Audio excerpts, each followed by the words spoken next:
Yo, I watched The Flash twice in cinemas, and I gotta say, I'm in a state of shock about by making Cavill this guy again.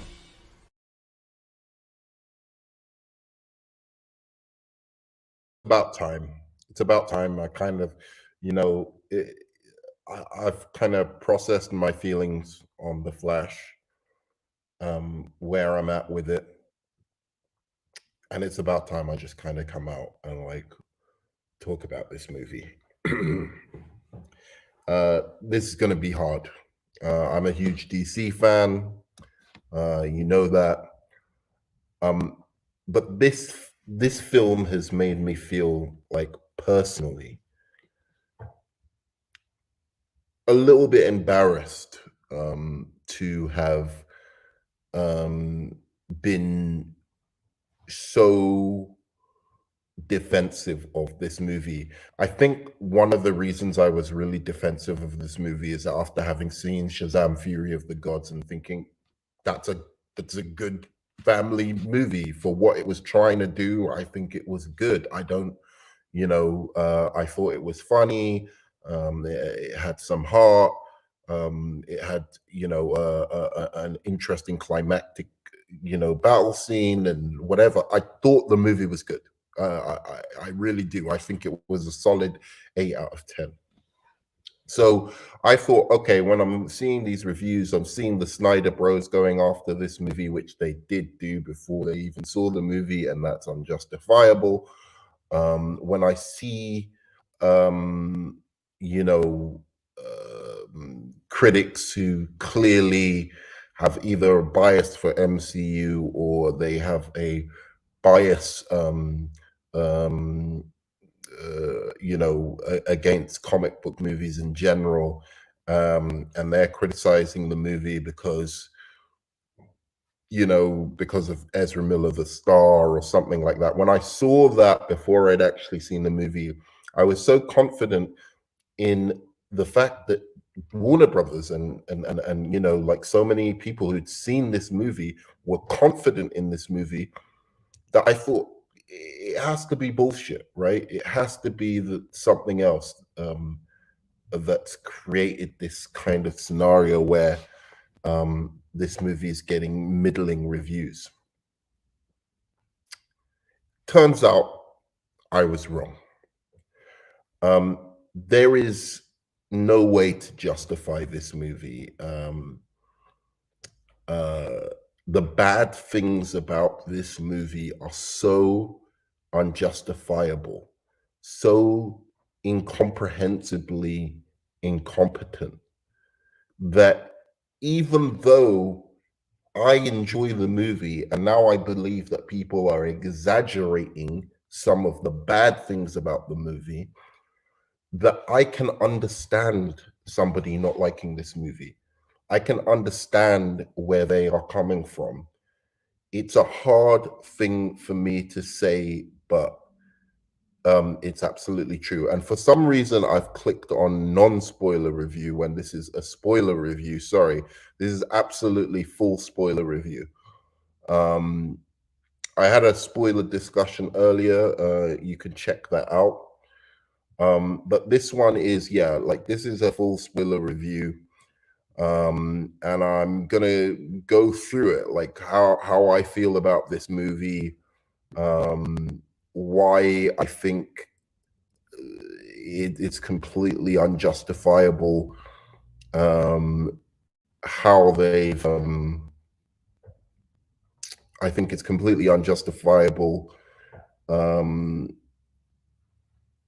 I think there's unjustifiable elements that mean that when I hear criticisms of this movie, I have to take it seriously and be like, as much as I love the elements of this movie, some of it is one because I'm a huge Flash fan, and to see some things that I'd always wanted to see the Flash do was amazing to me. Two, because I'm a huge Batman fan, and see Batman in live action doing some of the things he does in this movie was incredible. Um, so there are things that, mean that I'm a little bit biased, I think, and perhaps it's me who's giving, for once, a film a pass that perhaps doesn't deserve as much of a pass as I'm giving it. But I mean, I will go through, because to me, what this is a very, very well written movie that is really, really badly produced. Um, it's a well written movie with some creative ideas and executions in places of action scenes, but every single solitary 2 minutes where it's to do with the super element of this movie, you're distracted by some, I mean, unbelievably bad CGI. I can't comprehend how this happened, how they got like this script. um Sorry. So I don't think it is as bad as people say. I don't think it's as bad as people say. I don't think it's the disaster everyone's talking about. But I think that because people, dislike DC, right? Because they've got like a hate boner for DC in general, DC should know better than to put a product like this out, because they know that once they can hold on to one element that is really, really weak in a DC movie. I mean, think about it. Like with Wonder Woman, they were talking about this third act for years, as if no other superhero movie had like a slightly less than good like third act.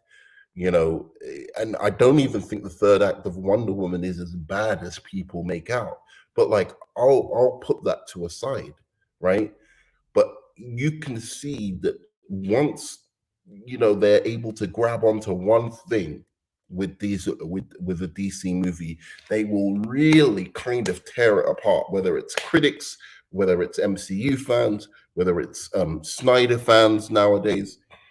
So I don't understand where they thought they could get away with the kind of CGI I saw in this movie. I was in a state of absolute shock every single time this motherfucker Flash was running. I mean, it's called the Flash, right?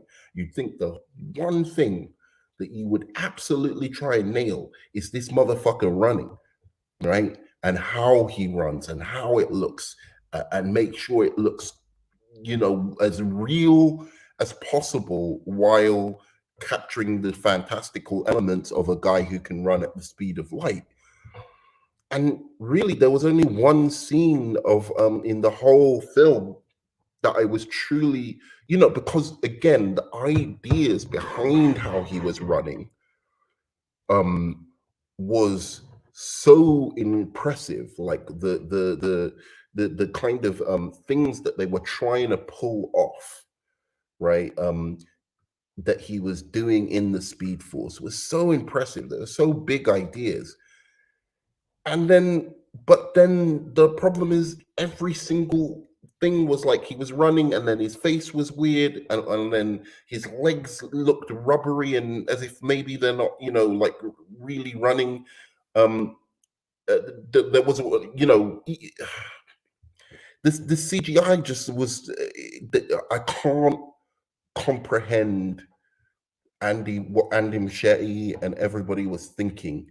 I think like a lot of people like they were saying Tom Cruise and other people like that were saying like this film is what like the greatest comic book movie ever.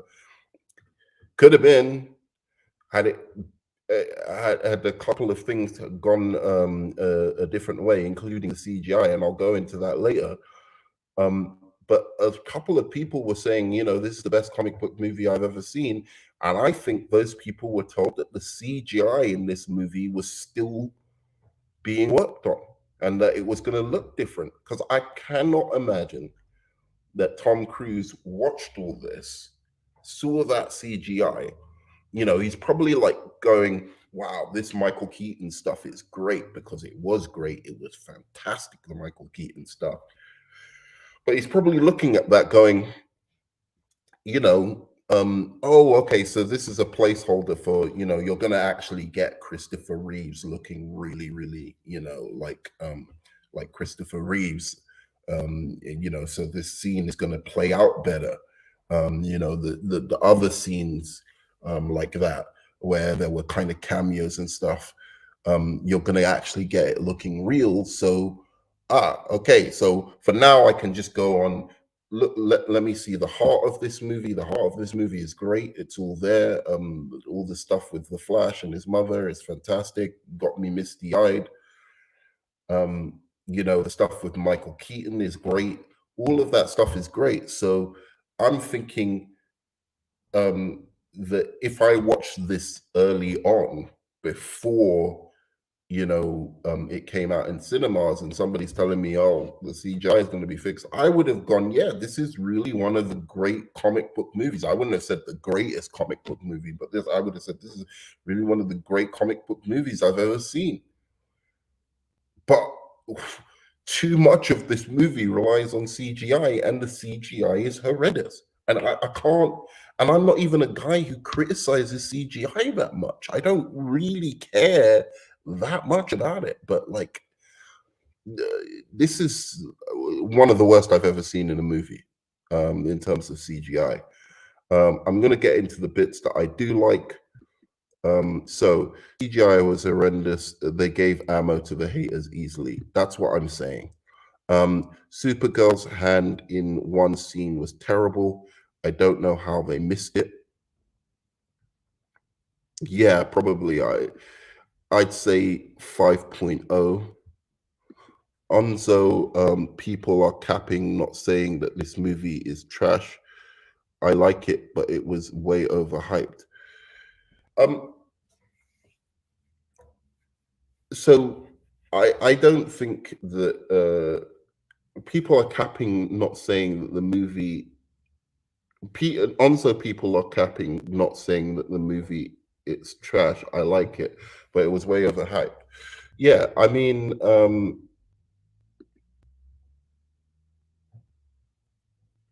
yeah, I agree with you, J-Man. And J-Man, I'd love you to come on and talk to me about this, because you can keep me on track. So I'll give you a link um, to this, because I agree that there was real greatness in this.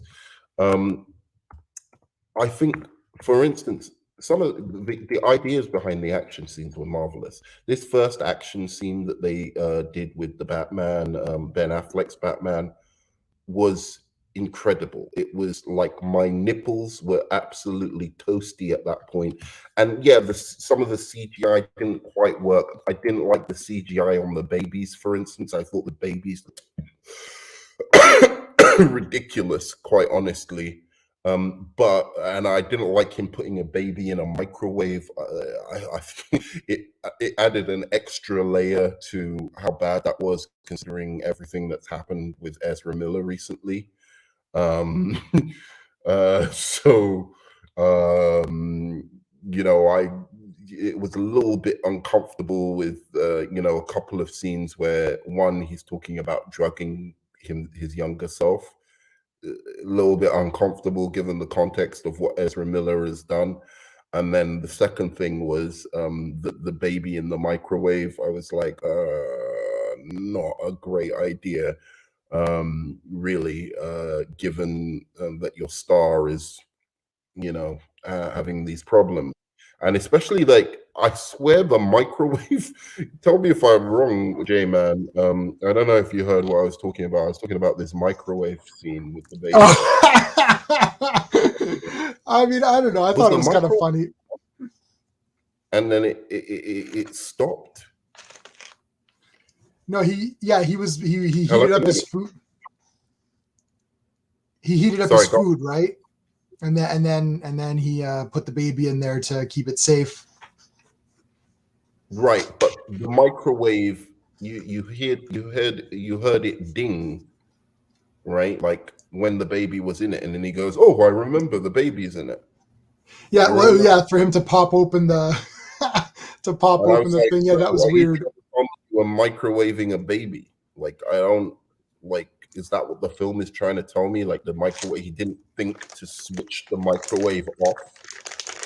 I You don't know? I don't know. I can't really tell if that's what they were going for, if that was just like they just made a mistake. Like, yeah, because the microwave, well, actually, my microwave continues to ding even when it's done, just to remind me to to take the food out. So it's not like it goes bing and then it's done. Mine, every like couple of minutes it'll go bing again to remind you. It's like, oh yeah, it's done, in case you forgot. So I don't think that he was trying Okay, to. maybe that was it, but that Yeah. that was a little uncomfortable for me, given the context of what Ezra Miller has been doing, and Right.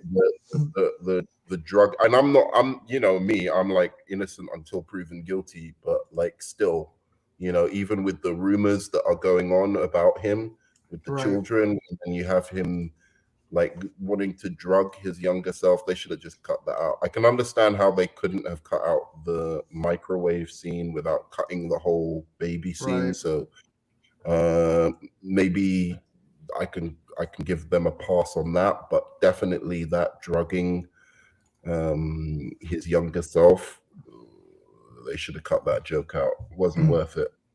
Right.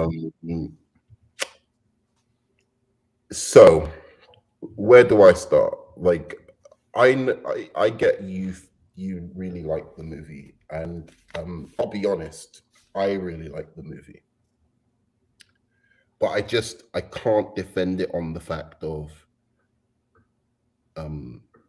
why would you leave yourself open to this kind of criticism With the CGI, I don't know. I don't know. Okay, it's when you know everyone's got knives out against you? yeah. Why would you think that's okay? I don't understand that.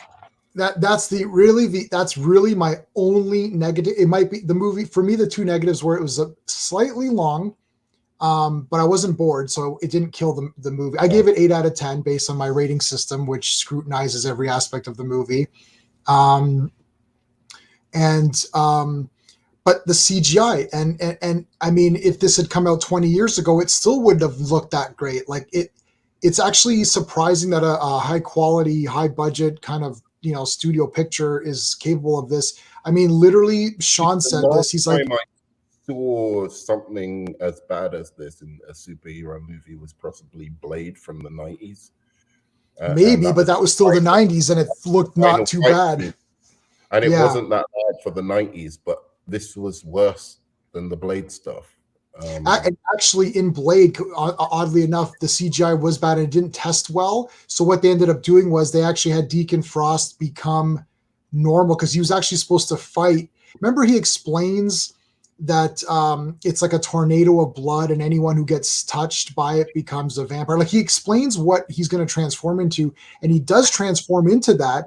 And it played so poorly with audiences that they ended up saying he just gets super powered and fights him normal, because even for the extended fight, because it was supposed to be an extended fight with him as that tornado of blood, and like, this is awful. So they changed it. Now, I mean, this movie, like, literally, I've seen guys that do deep fake on internet better. Like, I mean, somebody's going to take this movie and clean it up. Some nerd with his computer is going to make it better. And I'm just thinking maybe they can fix this for the 4K release or something. Because, like, what the hell? They could. I mean, I think as well, it's like, to me, they got the guy who did Henry Cavill's face in Justice League and just said, that wasn't very good either. You want to do our Flash movie? Like, yeah. I don't understand who they got to do the CGI for this movie. And I think Andy Muschietti came out and said, like, look, I was trying to capture what it would look like in the Speed Force or whatever. And I'm sure maybe that was a good idea in his head. But as soon as he saw the first frame of what that looked like, he should have gone, okay, let's just make it look real. Yeah. So I gave it a pass in that sense. So I said, look, it's the Speed Force, so maybe things look a little bit distorted. they're, you know, and even when in the end they're in that time universe bubble, he's seeing multiverses. It's like, well, maybe it looks a little cartoony because of where he is. You can kind of try to, like, your mind can try to wrap around it, but realistically, why couldn't they have done it? I'm pretty sure they could have. For me, the effects are important, but they're not the be all and end all, because I like movies that, you know, have bad effects, or old films that, you know, the effects don't hold up as well and I still like them. The movie had so much heart and so much goodwill towards DC fans, especially having the things that I know, the fan service parts are something that, well, it's fan service, but it's fan service and celebration of the past achievements of DC characters. With the very first person they showed, which I don't know if we're doing spoilers or not, the very first spoilers are, yeah. So as soon as they showed George Reeves, I was like, okay, so this filmmaker knows what's important. He can, because typically, here's what fan service does. Typically, they promote what's coming up, or they promote what they need to that's new. So it's like, oh look, it's the Gotham Knights characters. Oh look, it's, you know, it's Batwoman or something. It's like, no. They went and gave you classic things, and they gave you two things that we never saw, which was the Nick Cage fight in the giant spider. And we never saw Helen Slater standing next to Christopher Reeve. It was supposed to happen in Supergirl. It didn't happen. So the person making this put thought behind it. They're like, you know, I never got to see Christopher Reeve and Helen Slater. You know what? Let's put that in as a fan service thing. You know what? It'd be great to pay tribute to George Reeves. He's not the first live action Superman, but he's the most important of the firsts. And it's like, let's pay tribute to that. That's fan service that helps the movie. I see where you're coming from, but I've got a counter to that. That's fine. But I'm just, hear me out. Yeah, okay, go for it. My counter to that is that yes, I appreciated some of the Superman stuff, the Nick Cage and whatever. And it was kind of memories, you know, like especially with the Batmobile. They showed the Batmobile. I thought, oh, they're going to do a kick-ass action scene with Michael Keaton's Batmobile. That would be cool. I was waiting for that. Never happened. But all right, fair enough. That they're just putting memories in there, you know, as a DC fan. I enjoyed that stuff. The Nick Cage thing was by far the best thing. My problem was, this wasn't a celebration of the Flash. This wasn't a celebration of the DC universe. This was a celebration of primarily Batman, apart from those two elements that you talked about with the Nick Cage, with the George Reeves, Christopher Reeve, and Helen Slater and whatever. Right? I don't think it was well thought out. I think if you wanted to do it well thought out, it would have been nice to see, for instance, some Flash people would have been interesting. Maybe Flash. It would have been neat to see, you know, the guy who played the Shazam character, right? He plays Freddy's older version. He actually was meant to play Flash in Justice League Mortal. It would have been nice to see him run through a certain scene. You know, it may have been too niche. So, like, I mean, they should have had John Wesley Shipp, obviously, and Grant Gustin, just to have those guys. Shipp, you know, even if you don't want Grant Gustin, which I think they needed to have Grant Gustin in this movie, that was absolutely a missed opportunity. As much as I dislike Grant Gustin, he's been the main Flash for the last like 10 years. His film or his series just finished. How are you not going to put Grant Gustin in the movie? That was dumb as fuck. I don't care. Like, you waste time doing all of these other cameos. You don't put anything relating to the Flash himself in one of these cameos. Like, they did have like old Flash at one point, but it was just like, who is that? That wasn't even like John Wesley Shipp. That was so that guy was the Jay Garrick in he was Zoom basically in the Flash TV series. That's who that was. That was that actor. He played Jay Garrick. Okay. At least yeah. I can't. They needed to reference, and that scene where he was running around doing all of that stuff. You know, where you're seeing all of the world colliding. That needed to, and I don't usually do this, like criticizing a movie for what I want it to be rather than what it is. But that scene needed to be Flash running into those universes fighting the Dark Flash, because that Dark Flash shit was so anticlimactic and bullshit. The last thing I'm going to say, major L to every fucking hipster comic book movie fan who's like, oh, we've always got to change the format, you know, like change things up. It's always a superhero fighting a supervillain, you know. Major L to you, because this is what fucking happens. You need the superhero to fight a super fucking villain. The Reverse Flash needed to be in this shit, and when he was Dark Flash, again, sorry, this goes to the thing, he needed to be going through those multiverses, like through scenes that we'd seen in old movies, you know, or whatever. And I'll let you go from there because I've been talking for a while. But you're right. And we've talked about this before on your channel too, where it's like you got these people, oh, it can't always end in a battle. Well, that's fine, but sometimes it needs to, because that's what we're expecting to see, and that is what superheroes do. They battle super villains. They don't stop a purse snatcher. Then we would just have, you know, it's like we would just have a cop do the thing. So there's that. I dinged it. So, you know, my system separates all the components. So I dinged it a half a point on the story elements for sort of what you're talking about right now. I dinged it half a point for the pacing because I feel that it could be a little bit shorter, and I dinged it a full point for the bad effects. That's how I got to my score. I gave it, for my enjoyment factor, which is an intangible score, I gave it a 2 points because I had a lot of fun with it, and those things connected to me. It's hard for me to review what's not there. Sorry, which did you give 2 points? Because I was just looking at okay, so for the storyline, I gave it 1.5. For the pacing, I gave it 1.5. For the artistry, I gave it 1. For the characters, I gave it 2 because I actually liked all the characters that were in it. And for the enjoyment, and for the enjoyment, I gave it 2. That gives you an 8 out of 10. So it's a 4 out of 5. And that might be overly generous. I enjoyed all of it apart from the ending. I'll tell you that much. I looked over the CGI, even though I'm going crazy on the CGI. I did look past it for the most part, and I gave the very reasons that he discussed was, you know, oh, he's in the Speed Force, and it looks, that doesn't really explain why the face was off, you know, on the Batmobile when he's driving on the Batmobile, like in the beginning of the movie, and several times when it was Ezra Miller acting against Ezra Miller, the face of one of them was fucked, right? Like, I don't know. I don't know.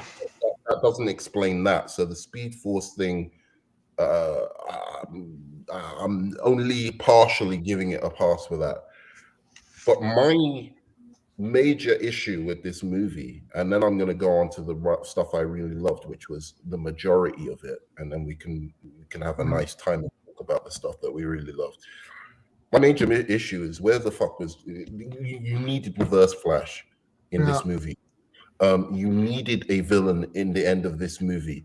You needed to add more stuff relating to the Flash and less stuff relating to Batman in this movie. Why are they fighting in the beginning of this movie like in Gotham and it's Falcone's goons, right? Why couldn't you have done a Captain Cold? Captain Cold they were chasing. Do you know what I mean? Exactly. I'm 100% agree with you. And you know, like that would have blown our mind. Oh, he's chasing Captain Cold. It's Batman. Maybe Falcone set it up, but it was, you know, he paid off the rogues or something to do this job. That kind of shit is what, you know, just more to do with the Flash, and also have a Flash villain and have a proper Flash battle at the end where he's running through whatever it is, whether it's the Zod, you know, blowing up Metropolis or whatever, and they're running through that, and like he's trying to stop him. That needed to happen at the end of this movie. To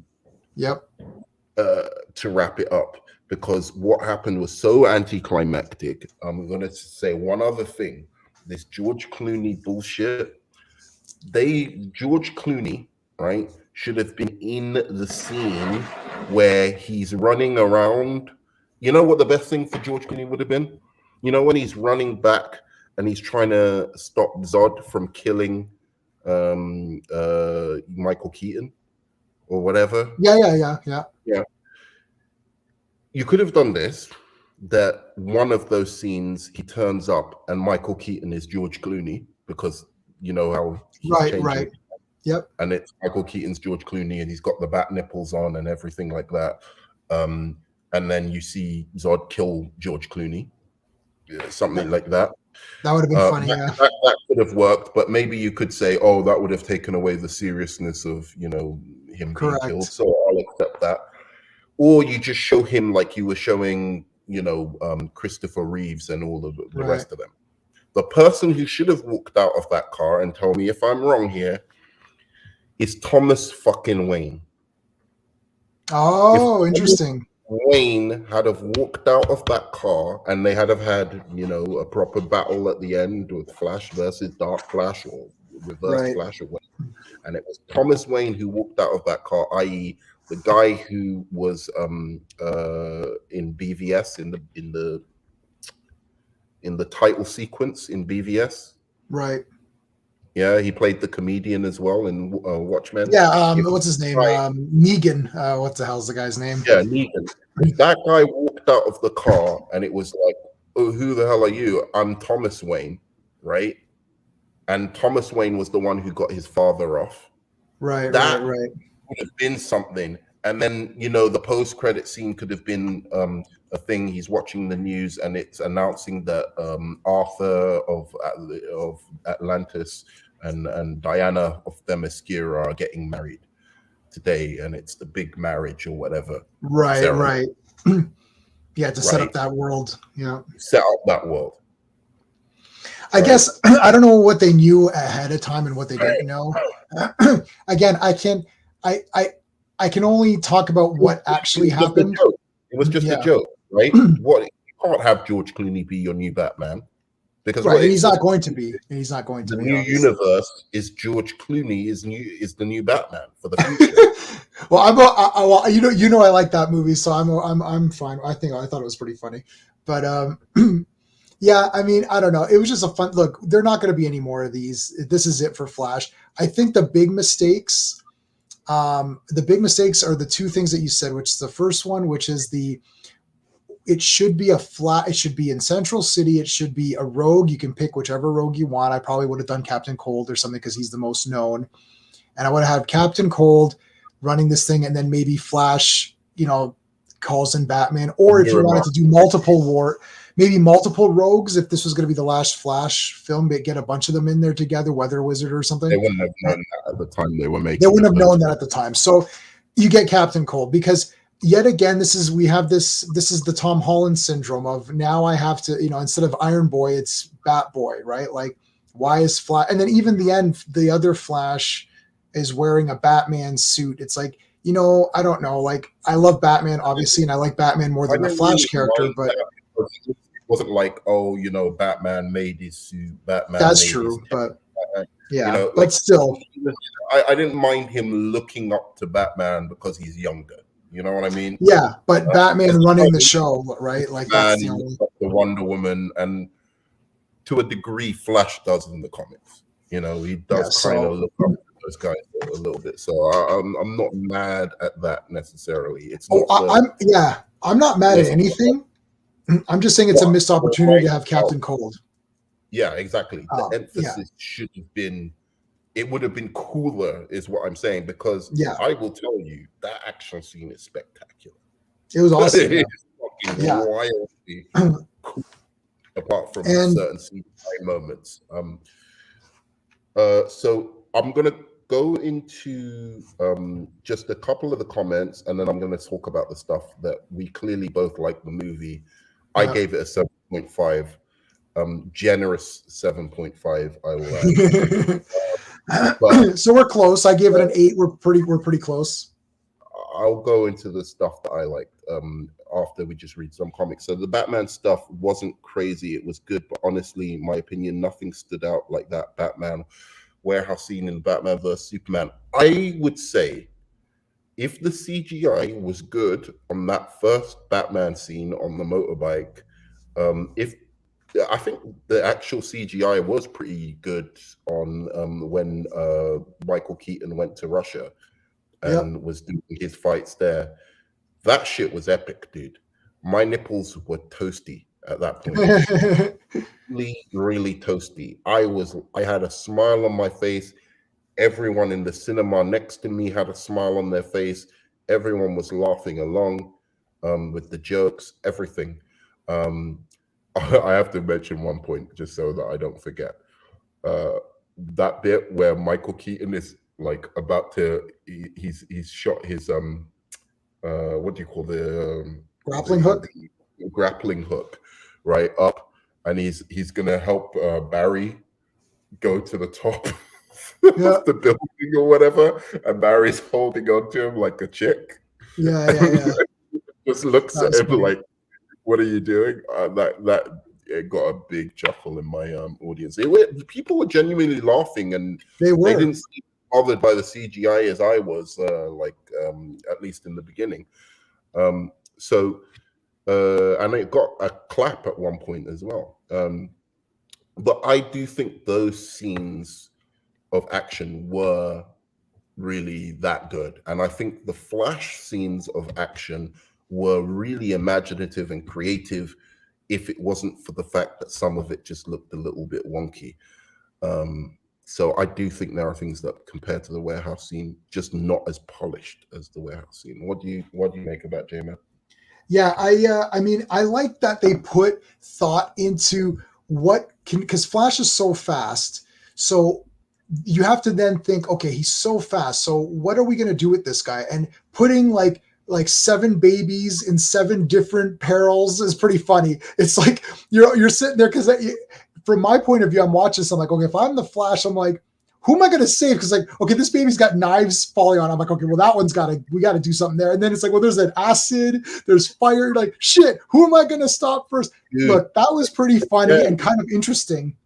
Again, if the CG looked good on that, on the babies, just the babies, they looked awful. Yeah. If that looked good, perfect. Yeah. That would have been one of the best action scenes of all time. Like, not just in this movie or in the comic book genre, of all fucking time. The way he was getting him to do all of this stuff was way better than I've seen any speedster done, apart from, I'm sorry to say this, J-Man, Zack Snyder's Justice League, because Zack Snyder's Justice League, like this, right, where, as I've told you, where he actually thinks about how these powers interact in the world, you know, like making sure that Barry doesn't just like grab someone, because if he grabs someone at that speed, it's gonna, like, you know, really screw them up. So he's very tentative with the babies and stuff. Right. So outside of that, this is one of the greatest. You know, even Aquaman 1 was pretty good with the action scenes and stuff like that. But this was really creative, really imaginative. And I'm telling you, Machete, you let yourself down, because these would be some of the greatest action scenes, and nobody could argue with them. Argue with that. So what were we talking about before? Do you agree with that? No, the action scene with the Flash with the babies, if the CGI had been on point, like at one point I thought, are they dolls? I actually thought maybe they're not real babies or something silly. I was like, no, but they're babies. And I thought maybe the CGI is just bad. I was like, okay, my thing is that I can adjust. I watch silent films. I've been watching films my whole life. I can adjust my brain immediately. So if I see a puppet in a beginning, like let's say you're watching, you know, the old Star Wars, you're watching Dark Crystal and they're all puppets. My mind adjusts. I'm like, okay, this is the level of puppetry that we're going to get. Now I can watch the rest of this movie and I'm good and I'm immersed. That's why the effects only bothered me in the beginning, because I thought this looks weird. I'm like, you know what? I guess the effects aren't that good in this movie. And I've heard people say the CGI was not great. Even I think K-Dot's mentioned it last time we were together. So I thought, you know what? I'm adjusting my brain and then I can just enjoy the rest of it and not worry too much. But it did throw me off. But if the CGI had been on point, it would have been such an exciting scene. with all of the perils and how he dealt with each thing separately was so well thought out. I thought it was really fun. And it kept the stuff from which I liked from Zachary, even when Barry ends up throwing up because the young Barry doesn't know that right. Someone that quick, you're gonna like fuck them up. Yeah. I love the fact that he kept that idea going, and so the Flash really had to think about what he was doing, how he was using his powers. I love that element, and I thought, like, I'll give like 70% of it looked good, but 30% is a big enough margin. Oh yeah. If 30% looks bad, and then the ending was just like it was 50-50. It was maybe even 60-40, the ending. But with the running stuff in the beginning, it was like, you know, edging towards 30% of it looking bad. Like, so yeah, it's a shame because there were some really, really creative action scenes. I also like when he was phasing through the door and like the molecules were, I thought they could have done that cooler somehow. They could have made that look more interesting. But anyway, but the thought, so you see, the thought was all there. This is why I feel bad. When he started to phase and they actually zoom into the molecules to show how it actually would work in reality, I'm like, wow, somebody on paper put so much thought, the director, whoever, put so much thought into this movie that it got me. I was like, you know, guys, I love what you're doing here. Unfortunately, the visual effects did a disservice to you. And I feel bad, man, honestly, because I think it's a shame. It's a real shame. It's a shame. The movie is really good with good visual effects. It's very good. Yeah, and like the heart was there. I never really cry, but once I thought, well, we'll get to the good stuff in a minute, but Ezra Miller, I mean, I don't know, he was pretty good. Like the stuff with the mom and stuff, I was like, you know, this is pretty good. Comedy, I thought he was good with the comedy. I thought he was good too with the comedy. Yeah, against himself, I did feel like these were two distinct. Yes, they're the same person, but two distinct points in their life. I really did feel that. And you know, it kind of makes you think of like the criticism of the Shazam movies, right? Even though it's played by two different actors, but so let me just, I want to race past these so that sure, let's go through them. I'll do one from each person. Grant Gustin should have been in this movie, and I wish that should have showed Wally West from the Justice League cartoon. I think they should have. I mean, I can understand them not going Wally West because they didn't know that, you know, Across the Spider-Verse was going to come out like, you know, a few weeks before. I think if with hindsight being 2020, they would have probably gone there and like had him go into a cartoon universe or something like that. I also think that a real shame was like they didn't use the Justice League Doom cast somehow. That would have been really cool to bring back. If you're going to bring back, you know, Nick Cage, I would everyone wanted to see like what Justice League Doom would have looked like. So I think that was, you know, and especially again, you had the guy who's playing Shazam, you know, Captain Marvel Jr. He was actually the Flash in that universe, so that would have been a really cool, like, double. Yeah, that would have been fun. So that was a waste of opportunity. Let me go to WZE because he says, hot take. You've changed the title of the stream to spoiler review, LOL. You have it as non-spoiler. I know, I swear I changed it to spoiler and then it just came out as non-spoiler. I don't know why. Yeah, it says non-spoiler right now. That's why I wasn't sure. I was like, should I say anything? I hope you guys will forgive me. Ezra Miller did good playing both roles, even though younger Barry was really goofy and stupid. But I'm thinking, I know. This is what I mean. When you open yourself up to criticism, here's the problem. You do the bad CGI, right? And then people start thinking that like they're film critics, and they get on there, you know, because they know that now they can really pile on the fucking hate, you know what I'm saying? And they have a legitimate reason. But clearly there's a scene where he says to the guy, "You're fucking annoying. You know, you think you're so fucking cool, and you're not. You know, like Yeah. And- you took a million miles per hour, and then he goes, "Oh shit, that's me." right. That's Can- what everyone's and- saying about me.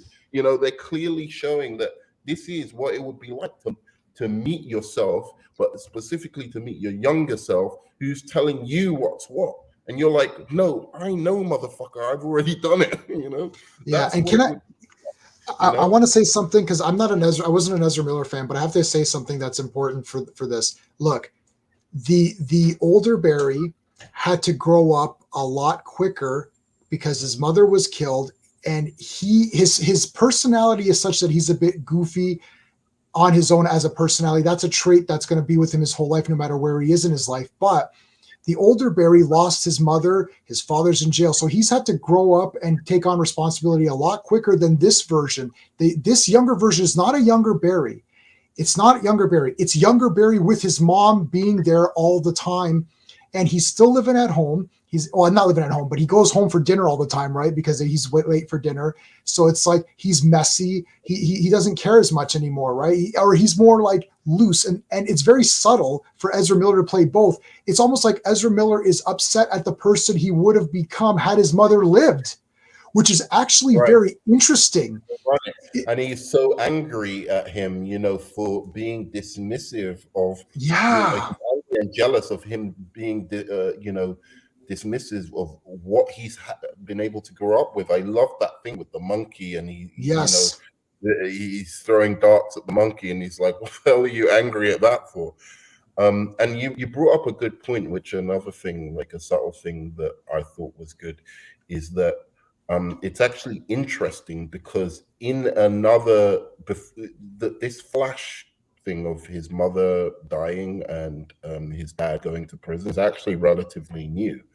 In the old comics, his parents just he grew up with his parents and he That's read right. comics Yeah, it's not really a and he thing. Yeah. basically just became the Flash. So it's actually quite clever having, you know, both versions of that Flash, you know, in this Right. movie. I don't know if they did that, if they thought that out, you know, if that was something they did on purpose. I doubt it, because I get the feeling that the people who wrote this really read mainly the Flashpoint and all That's it. else. That's all they. Um, Yeah, I don't know. I don't. It might just be a yeah, coincidence. but I thought that, you know, in some meta way, is kind of interesting that you get the Flash, you know, as I said, without. We should go into his explanation of time travel. Just remind me of that quickly a little bit later. Sup, Nerd Man, K Dots, have you got your you? Okay, K Dots, you have to get your man's Nerd Man so you can defend DC together. Yeah. I'm trying to find anything that I've missed. LOL.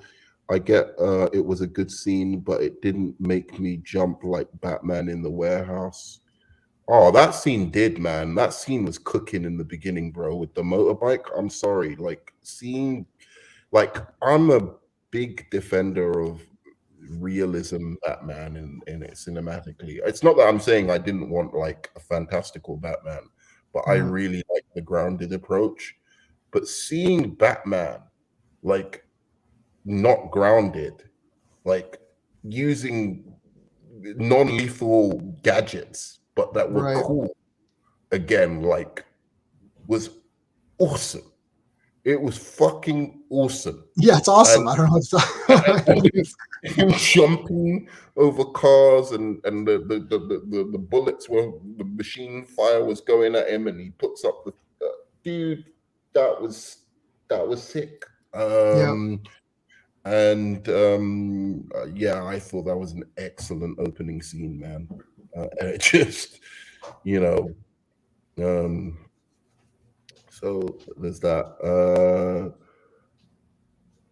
Older Barry teaching young Barry in the third act was cool. Younger Barry wasn't instant, but it was also cool because actually younger Barry was taught older Barry something, you know, as well. to just, in you are cool, Right. yeah, you're enthusiastic about things, you're a bit quirky and whatever. It's fine. It's cool. It's cool to think that being in the Batcave is awesome. You know, For sure. Nothing wrong with that. Like, because that actually goes back to the Justice League version where Barry's zipping around and when he goes to the Batcave and he's got everything so cool and awesome. And he does that in this movie, but he's getting annoyed at himself for doing that. What do you have to say about this older Barry teaching young Barry? Yeah, it's all good. I except for the dodgy CGI and one or two story elements and a smidge of pacing. I thought everything else worked really well for me. Reverse Flash will only kill his mom. Yeah, I mean, it could have still been Reverse Flash. I think what Nerdman is saying is that it's a missed opportunity to have, again, it's another thing where it's just Superman. It's basically Batman's villain in the beginning and Superman's villain in the end. Where's the Flash representation? I hate to use the representation word, but where's the Flash representation? Right? That was Nerdman's point on the. We're not saying it's like, Reverse Flash, but it's like there needs to be some, like, Reverse Flash is Flashpoint, really. Like, I mean, it's hard to separate those guys. I don't know. Anyways, I mean, it would have been better if it was Reverse Flash and he just went through fighting him in the different universes. That could have been cool. Yeah, I think that would have been great. Like, I have an idea of how you would do that, given this movie, but I don't like to criticize movies for not doing what I had in my head. Exactly. Yeah. I think that's really unfair to do to a movie, but there was just some glaring missed opportunities that I saw that would have been much more exciting. I know on paper it sounds like, oh, let's get George Clooney to pop out of the car. That will give everyone a laugh, and it did. People clapped in my cinema when George Clooney popped out. I clapped with them, because I was glad that people were enjoying it, the movie. So that being said, I think they could have gone with a better option and still had George Clooney in the mix, but in a, what do you call it? In the way he was running around. Right. No, where he was running, because I just thought that scene was so, like, honestly, that's my biggest gripe, is just how anticlimactic. It's not the third act was anticlimactic. Right. The end of the third act was anticlimactic, and the reason it was is because they didn't have a fucking villain.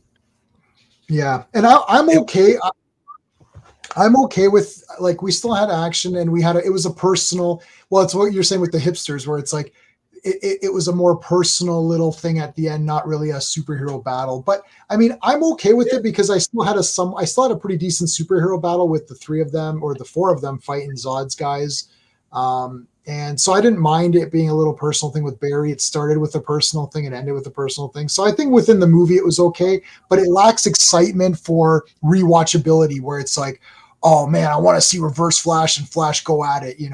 If we would have had Captain Cold in the beginning, you could have the same scene, just use Captain Cold and have him do some freezing things as he's driving the truck or whatever. And then at the end, you could have had maybe Reverse Flash or even the Dark Flash or whatever you call the future young Barry.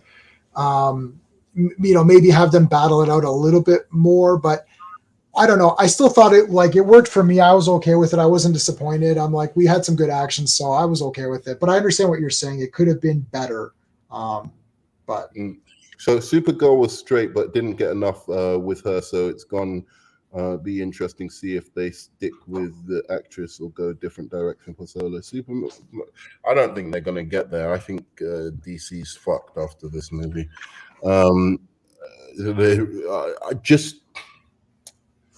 Again, not because I don't like the movie or because I think it's inherently bad. I think because of how people are going to use its weaknesses against it. Right.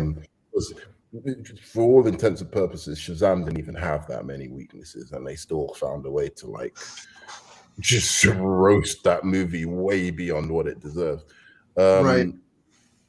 Yeah, one thing for sure, Ezra played the part good. and I feel like it was his movie. Batman never took over.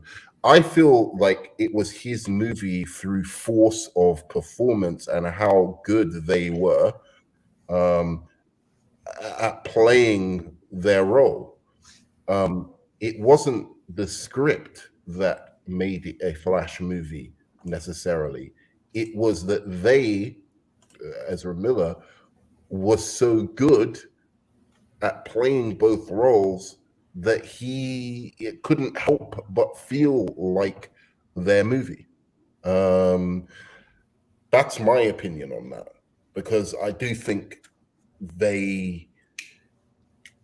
It's not that they. I love the Keaton stuff. I don't mind the Keaton stuff, but again, as you said, give me some Flash representation here. You're right. Give me some Yeah. more Iris. Like their relationship. Oh, she Would was have been just cool. there to fill a role, right? Like, didn't get much out of her. Like, let's see, you met her in the past. Let's see the the young Barry meet the younger Iris. Right. That was a cool scene, like talking over something. Like, I don't know, just more of that would have been great. So now we can get to the good parts. Now I've done all my frustrations out, and I can get to what I really liked about this movie. Do you want me to start? I mean, yeah, I'll say one thing about the Ezra Miller thing is that because I wasn't a big Ezra Miller fan of any of the other previous things, but in this movie, my test whenever you play doubles, the test is you need to close your eyes, and if you hear a line of dialogue or the way the dialogue, not the line of dialogue, but the dialogue and how it's said and how it's presented, you should be able to tell which character is saying it. And I believe that Ezra accomplished that because they were completely different. They were the same. I believe that they were the same characters in different points in their lives with different situations. One having lost his mother and being older, one being younger while having his mother there the entire time. And I could definitely tell them apart. And at times I completely forgot that it wasn't two people. And that is a big, because usually when there's doubles, it never works for me. The last time I remember it working where I really thought it was pretty good was The Man in the Iron Mask with Leonardo DiCaprio playing the double king role. But I really liked Ezra Miller. I don't know. And Nerdman, I don't fucking go around saying, oh, I'm pumped for something. I don't care. I didn't like him in the other ones. I'll say it. But I like him in this one. And I thought he did really well. And I think the script favored Batman, but Ezra Miller, through his performance, really made me like The Flash a lot. And I didn't think I would. And I thought this movie was going to be, I thought I'd hate this movie. Let's just face facts. I thought it was going to be shit. I was like, Supergirl, now that this Supergirl sucks. I'm like, Flash, Ezra Miller, I don't care about him. I'm like, I'll see it for Michael Keaton. And the funny thing is that I love Supergirl in this movie, and I really liked Ezra Miller to the point where I'm saying they're almost all. I think I liked everyone equally. Like, I would say maybe I like Michael Keaton, but that's because of the nostalgia factor. But he was great, but they were all great. Like, this wasn't like Michael Keaton came in and said, "Okay, this is my movie. Everyone else move over." I think it is Ezra Miller's movie. He got me. I don't know. We'll see what the chat thinks and what everyone else thinks, but I was not someone who's looking forward to it. I ended up really liking Ezra Miller a lot, so I don't know. I'll second you on the Ezra Miller thing, and I'll add just a little bit to that. I thought Ezra Miller did fantastic. Yeah. Really good work in this film. I did, like you, believe both sides. I thought they were both touching. I thought they had really nailed these emotional parts. He was hyperactive and manic, but I got it. I feel like, sorry, he really did just expand off what Zack Snyder did in Zack Snyder's Justice League. Personally, I know you don't like him in Zack Snyder's Justice League, but I feel like the groundwork was laid there, and he just expanded and made that character more fleshed out and great. And so I thought they nailed what was unique about what makes the Flash an interesting hero, in terms of, he's not some badass, Right. who takes names, and he's not confident and all good and whatever, and like Superman. He's vulnerable, and he's funny, Mhm. and he's damaged, but not damaged in a way that he's given up on humanity. And I think all of that came out in the performance. And this is the part that I wanted to add. This movie is fucking funny, dude. It is. There's And a lot of funny parts, way better than those Thor movies, or what's the other one, that Quantumania. Like, all those jokes fell flat. My theater was laughing a lot. I would say yeah, 70 to 80% of the jokes hit with me and my audience, and we were There's a couple where I was fucking really laughing out loud. I'm like, that was pretty good. There's a lot, a couple yeah, of missed I ones, think but it's one of the funniest comic book movies in terms of, not just like gags that like Deadpool. I guess you could say it's funnier, but that's because there's a joke right, like every single moment. But these are clever, witty, right, humorous, varied types of jokes, and it's not trying to hit you at a million miles per hour with it, but it's all throughout the movie. Like everything from the stuff with the Back to the Future stuff with yeah, Eric, the stuff with the younger Barry. I thought most of that landed. I know he was supposed to be annoying, but some of the facial expressions he was doing when he realized, like, oh, I can run at the speed of light and do all of this kind of stuff, that Speedy Gonzalez like thing. yeah, yeah. The part where the older Flash, thinks he's still got the speed powers, and then he starts running around the hallway. All of this stuff had my audience roaring with laughter, you know. So I thought this was a really, really funny movie, and most of that was on the back of Ezra Miller. For sure. And yeah, playing off of himself, it's always difficult when I think people have a tough time imagining, because with movies today, you're like, oh, it's effects. Just think, like, every scene he has to do twice minimum, never mind all of the, and it's not like he meets himself for a 10-minute sequence. It's like the two of them are in almost in the whole movie. Like, there's very little where they're not involved. I don't even know if there's any, if I'm thinking about it, but just think, you got to, besides the number of regular takes that a director does, like, okay, you might take four or five, maybe a couple for safety or something. He's got to do it double, because he's got to do both performances. I mean, that's a lot.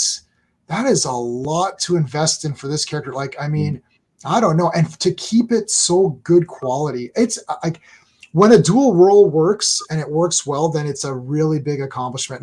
And I mean, it sucks that he's got these personal issue things going on, because I feel that if it wasn't happening, people would be a lot more excited about Ezra Miller. I think people have hard times separating the human being from the actor, and that might hurt this movie. It doesn't affect me, because I'm telling. The worrying thing is, look, I don't know what he has or hasn't done, what rumors are true, what rumors are untrue, but most of it is rumor, right? Most of it is exactly. I don't know anything. The only thing he's actually been arrested for is stealing beer from a friend's house, right? Or stealing. Let's make it the worst possible scenario. He broke into his neighbor's house and took some alcohol. Right, which happened in the movie. Right, they had that in the movie. He went to the other. He stole the beers from the other. That's actually true. I didn't even think of that's that. Really that's so funny. But method acting. That's the worst thing legally that he's supposed to have done. Right. The other thing is the woman which was caught on camera. Right.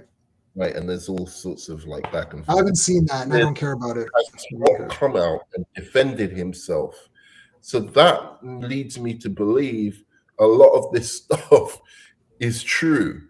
Right. Because really the thing he should be attacking, and this is the only thing I would be concerned about, because the rest of it you can go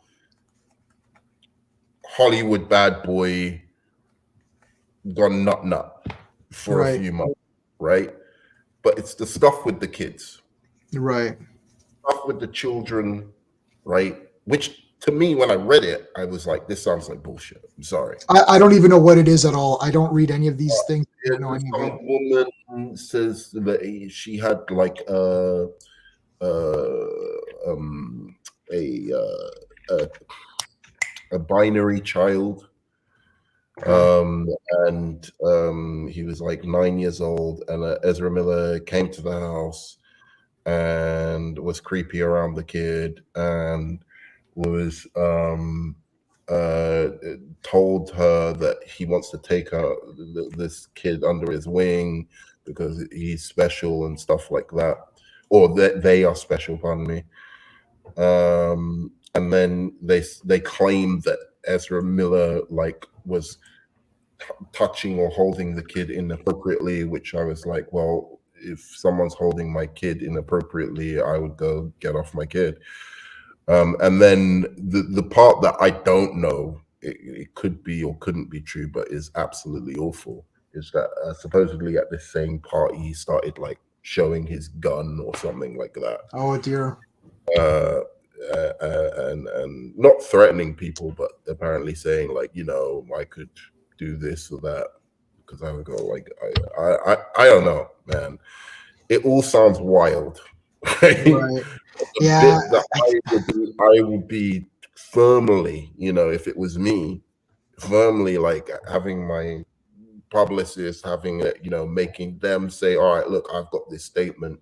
Take out what you think I need to take out, but I need to say this statement that I guess Miller do not groom children or kidnap children or whatever thing. Right. I have a drinking problem. I know that, but anything to do with children is absolute nonsense, and it just hasn't happened, you know. So I would do that, but I you know, the fact that he hasn't, I'm just like, why? Right. I don't so know. That's a red flag. It's a red flag. Yeah. See, I didn't know any of this stuff. It still wouldn't have affected. It wouldn't have affected my thoughts really. I don't know. I've been in film too long. You know, I studied it in university and stuff. It's just like I separate, because all the people that I like heavy metal bands, and I mean they're not great people, a lot of them, right? Like, you know, so that's just how it is. People are people, so you got to separate it as much as you possibly can. I think because you know, with Twitter and all that, like, here's the thing. I read this accusation and I thought, this doesn't sound very real. And given the time that it came out, I mean, if you read it, if you go through it, because the way I've said it is not how it was stated. So just you don't have to, because it's who cares, right? Yeah, right. But like, if for whatever reason you were to read it, you would see what I'm talking about, especially the timing of when it came out. It's like, if somebody did that to your kid, I would think you would go straight away. And if you were truly worried, you know, they were like putting a restraining order against him like years later. Yeah, this stuff is like, it just sounded, anyway. Yeah. So there was that. All right, so that's that. A good back the parts of the Flash. Well, you know what I liked was I liked with Supergirl, where she came over and she's like, you know, back there where you came to rescue Clark and you saw that it wasn't him and it was just some random girl. Why did you save me? And he's like, well, because that's, you know, that's what I do. Like, it's like, you needed help. So, I like, I know Supergirl had a very small little character arc, but I actually thought it was pretty cool the way that happened. I like the idea that Flash inspires others. And I like to think that he helps Batman out as well in that way by giving a little bit of light to him. And I think that was all done very well because Flash has always been sort of like the heart of the Justice League in that sense. It's like he you can always kind of rely on him to be positive or whatever. And I thought that was really nicely done in this movie. And it wasn't hammered down. It wasn't like, oh, we have to have this big fucking lesson or whatever. He just says it, and then she's like, oh, okay. And I like that. And even when she was like, we're Kryptonian, I'm not a human, which in this case she is Kryptonian in the strictest sense because she grew up mostly on Krypton, and then here she's been in prison. Mm-hmm. And then when she sees Zod killing all these people, she's like, well, yeah, like, okay, I'm Kryptonian, I'm not human, but yeah, Kryptonians don't do this. Like, we don't go around slaughtering a bunch of people, so this is bullshit. I like that entire little sequence and all that. That was all really well done. I mean, these are just.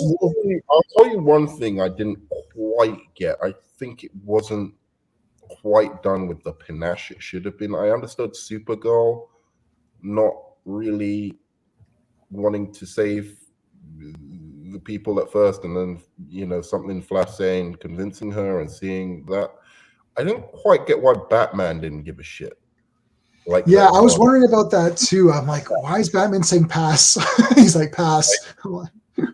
Like, on what basis do you pass? Like, what are you talking about, Batman? Like, the Earth is literally being destroyed by aliens. They've invaded your planet for the first time. I don't get like pass that. I'm thinking there's a deleted scene or something there's some sort of either a flashback or like Alfred was killed or some kind of weird thing where Batman lost hope and gave up. It's like that Dark Knight Returns, like he's given up, now he comes back. I understand they're going for Dark Knight Returns, but I never even understood in Dark Knight Returns why did he it doesn't make sense. There's an alien invasion. There's an alien armada invasion. I don't want to go on too much about it because it's a little nitpick. It's classic storytelling. The hero basically inspires him. The reluctant hero, basically. He never takes on the mission straight away. Right. It's that kind of thing. But I think it was a little weak source. That it didn't seem consistent with Michael Keaton's character from any of the Batman movies. Yeah, like wouldn't he be right in there? Like he'd be straight in there. Like, but it would have been cooler for him to have done a callback to the I'm in scene, right, from Justice League, where he's like, I'm in, like straight away, like right. Like saying anything. Yeah. That would have been that would have been fun. Yeah, because that's what Flash was. Yeah, he said it before anything. Yeah. Yeah. So what was the last thing? Yeah. Okay. So I wanted to talk about like the humor. I did want to talk about the Wonder Woman scene, which I fucking loved, and I loved to see her fly off. Like, I love that he took that element. She just flies. Yes, that was awesome. Great. And going back to the humor of the film, all the humor like worked for me. Even the bit where I was like, I hated it in Justice League, where they sit on the lasso and everyone's in love with Wonder Woman, right. And Aquaman's like, oh, you're so fierce and da-da-da. I hated that scene. I thought it was just objectifying Wonder Woman, cheapening her role on the Justice League. But this one actually worked because he's like, oh, my ego's too big to say thank you. Yeah, and I was like, is he really? What happened? And then they zoom down. I'm like, oh, he's got the lasso. That's great. Yeah, I'm like, what did you just say, Batman? Because it's like Batman cracking wise. Like, that doesn't, like, I don't like my Batman cracking wise. And then it kind of made sense when you pan down. And then he goes, if I actually wanted to help, save the streets, I could probably end poverty. Cool of that stuff. I thought it was really good. I thought that was a really witty line of writing, a really good send up of Batman. So yeah, that was great. But other thing that I really liked about this film, so the explanation of the how time works and how, you know, although they didn't have the treadmill, I really wish they had the treadmill in this. Yeah. The explanation of Michael Keaton explaining how the multiverse works, and actually Onzo, in being hypercritical of this movie, showed me just how clever the movie was, because Onzo said, "Oh, you know, I'll find what he was, because we were having this argument on Twitter, and he says that shouldn't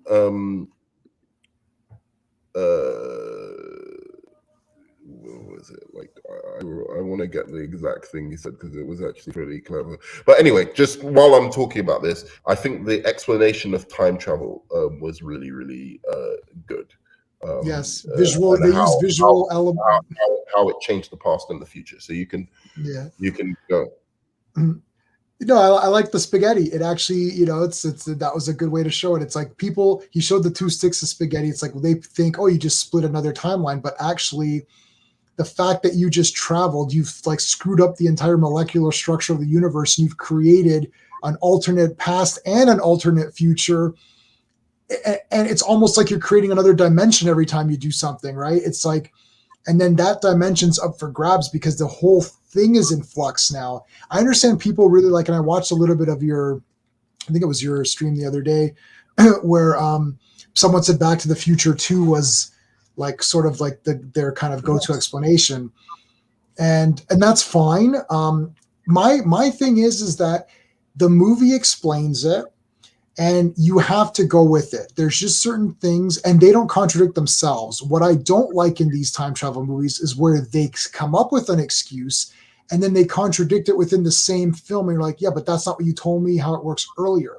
This movie didn't make that mistake. It said, look, it's bonkers. You've created a new universe with alternate timelines, both in the past and the future, because now everything's fucked up. You just destroyed, you know, you're almost destroying a universe. Yeah, it's an explanation using certain kind of theoretical quantum theory ideas about like time being more like a pond. Like if you mess with one area of time, or a lake, you know, like, or water, basically, you mess with one area of time, you send ripples in every direction.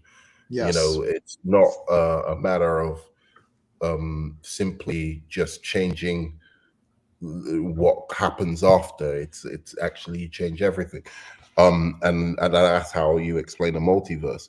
But so this was what Onzo said, and the reason I'm saying this is not because I'm trying to say, oh, I got one over on Onzo, but he actually genuinely showed me how, and I didn't get one over. No, I didn't.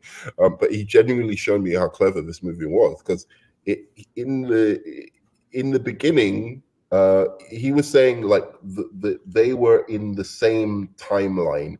Him, like the past Barry and the future Barry were in the same timeline, i.e., what happens to younger Barry should happen to older Barry.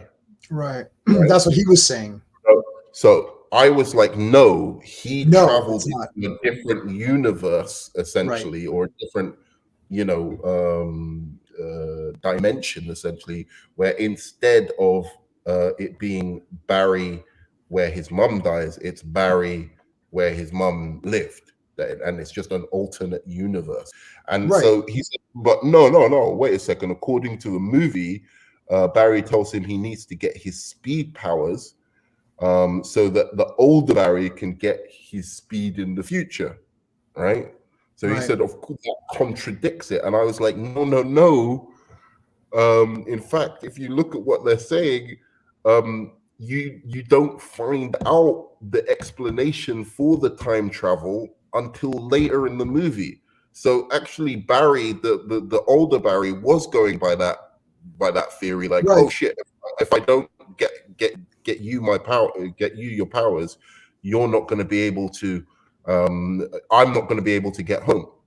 But later on, I found out, no, I've actually created a different reality where things, even in the past, have changed, right? And that slowly gets revealed to him with the Back to the Future stuff, and and then Right. They essentially dropped hints. it finally explains it to him. And then you see later that the Dark Flash, who actually is in the exact same timeline Correct. as the younger Flash, because he is the older younger Flash. Because he's got the positive face. So that's why when he gets killed, the younger Flash, it makes the Dark Flash disappear. So it was very tight in how it was executing or understanding its version of time travel, I think. So yeah, the clues were dropped. You're exactly right with your explanation. So you did win. They dropped clues. See, Barry thought he did go, as you're saying. Now, when they started saying Eric Stoltz, now the theory of these quantum mechanics and stuff is that I wrote a book. My character in my novel, in my first book of short stories, that can do this. The idea is that every time a decision is made, a new universe is created. So, for example, Eric Stoltz was supposed to be Marty McFly. They filmed with him, and then it didn't happen, and Michael J. Fox came in. So, this reality, he did continue. By the way, J-Man, quickly, do you know what that means? Michael J. Fox being cast in Top Gun or whatever it was. What did they say it was? In Back to the Future.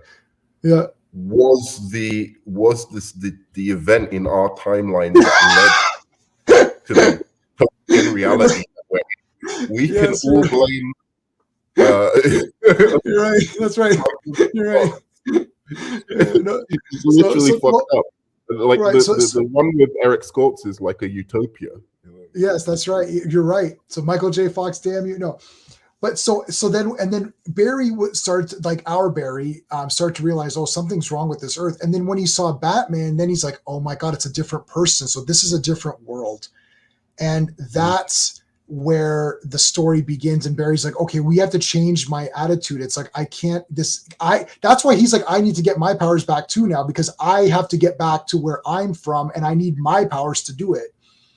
And it's like, and then that's why Batman says, and this is very clear in the movie, Batman says, he's like, but once you get your powers back, you can go to any world you want. Why do you want to stay here and save this one? He's like, because this is the one where my mom is alive.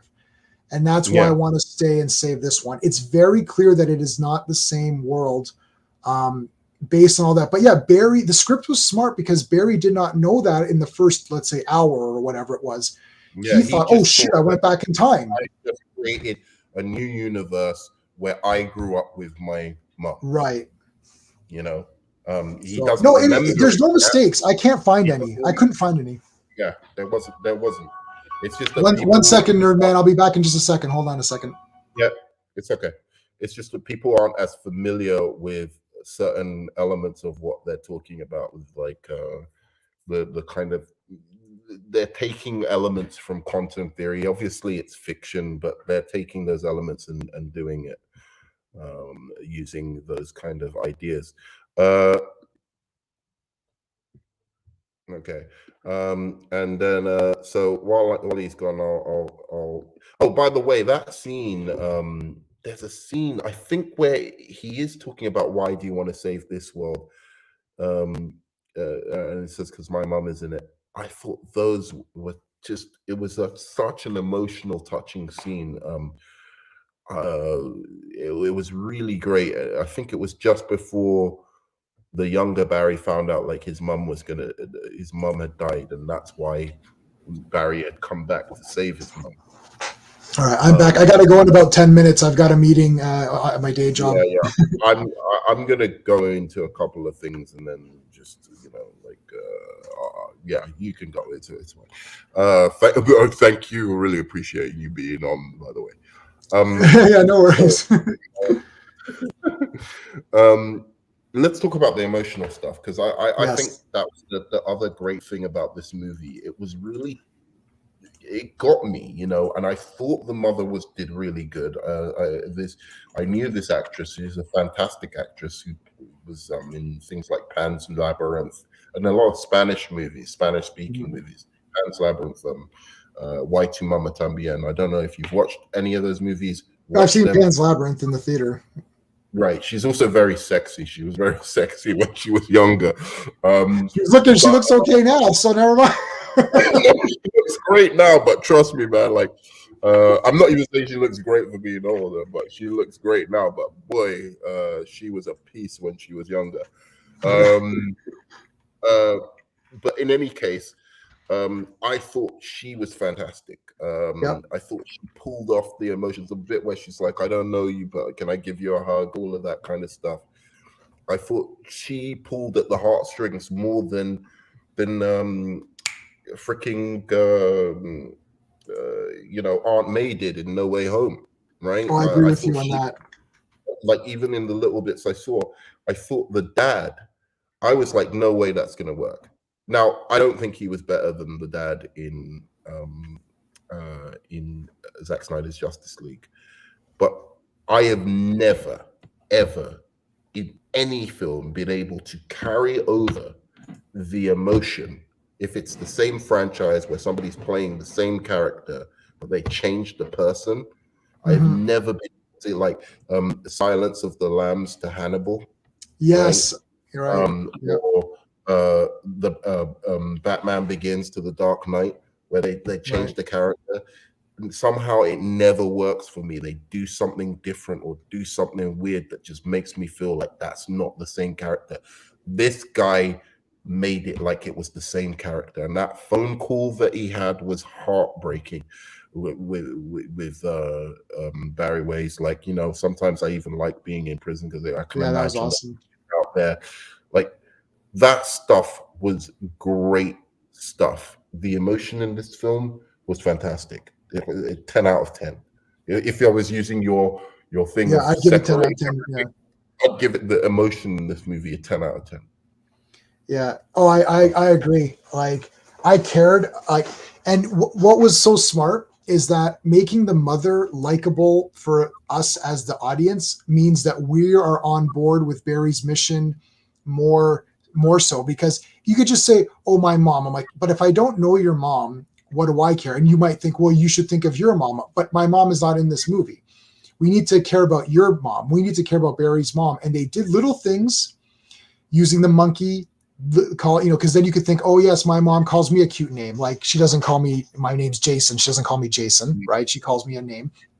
And everyone's kind of got that. And I'm like, they did really well. And it was like, I love that it was just like Barry's with her. They're helping out at dinner. They have this rapport together. It makes you invest in that relationship, which really is the whole movie. Because if you don't believe that Barry would go back to save her, then there's no movie. That's it. Right. The entire thing hinges on why he'd be so desperate right, to save her, and right. why he'd be so desperate to save the dad as well, to The clear dad. his name. So I thought all of that worked. I thought it was a little bit silly, even though I liked it, because it's okay for characters to make stupid choices if you think they're believable choices. I thought it was a little bit silly that he still tried to fix the stuff with his dad by putting the tomatoes at the top. Oh, that was great, man. I thought that was so good. It's like, yeah, put him on the top. I loved that, and I wish Yes. it had led to something cooler, i.e. the Thomas Wayne reality, but right. Yeah. No, but you know what? I did not expect that to happen. I expect, we'll have, like, I was thinking, maybe they'll try to solve that in another movie. I know there was not going to be one, but like maybe they were at the time thinking, we'll solve his case in the next film. But I like that they're like, screw it. It's like, there it is. And the next film would have been obviously Reverse Flash is the one that killed the mom. And then that would have been that. But there is not going to be a next movie, I suppose. So I guess that's the end of that. So. Yeah, they really needed a Reverse Flash in this, man. And there would have been a next movie if there was a Reverse Flash in this movie, and if they had have listened and got the guy from The Boys to be the Reverse Flash, there would, like him being a professor at the school, right. at the school, and he's like, he's the one telling Barry, like, the younger Barry, like maybe he's his confidant or something like that. Like he sees him as a kind of mentor figure, and when he finds out like his mum's, his mum would have died, and he's like, he goes to this professor or whatever, and he's the one convincing him, yeah, you should definitely try, and if it's yeah. hypothetically, of course you should try and save the like Why her and not? blah blah blah. And then it's revealed to the younger Flash just before he's about to sacrifice himself that no, I was the one who killed your mom, like this professor. Like that would have worked really well, I think. Something like that. Do you know what I'm saying? For sure. Yeah, to have him in there. Yeah. Yeah, but what was I going on about? Like just in general, that emotion, and then the stuff with the dad at the end. I love the way it all resolved itself. I just wish there was more of an emotional action scene to kind of finish it off. Other stuff quickly that we love. Let's speedball that we love. Right. Score was good, very good. Some of the music choices I was okay with, but I think in general the score was really nice. I think the cinematography for the most part was fantastic, and the action was spectacular whenever it didn't look over CGI'd. Yeah, I could tell what was going on. It was cool use of their powers. Things made sense. Like, they didn't overpower Batman. He pretty much stayed in the Batwing, taking out guys where he could, which is what he should be doing because he can't get on the ground level and fight with these Kryptonians. So that was smart. I love them trying to work out their powers and team up. And and Supergirl just goes crazy. I like the fact he was the Batman from those movies. Yes. It wasn't just like, oh, I'm Michael Keaton now, just being Michael Keaton. He really thought about who that Batman was, and he added that to the performance. And Right. It wasn't in the script necessarily. I mean, it was enough in the script that he could play with it, but you could really see that he juiced those scenes, and he made you feel like, yeah, this is a direct link. This isn't Bale Batman or me Right. trying to be a darker, cooler Batman than I was in those movies. I was a bit campy in some ways. I was a bit cheesy and and a little bit eccentric, and he took on all of that, and yet they added bits where he was super smart as well, but in a way that Batman would have been smart, like the whole scene, like how much do you weigh, right? That's from the first one when he asked Vicky Vale. And she's like 108. Exactly. And he's like, you weigh a little more than 108. Yeah, exactly. That was fun. So I love the Michael Keaton action scenes, bro.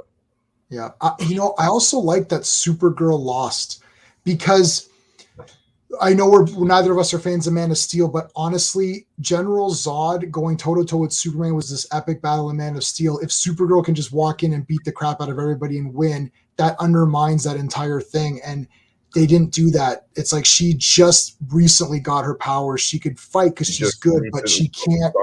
As well, Yeah.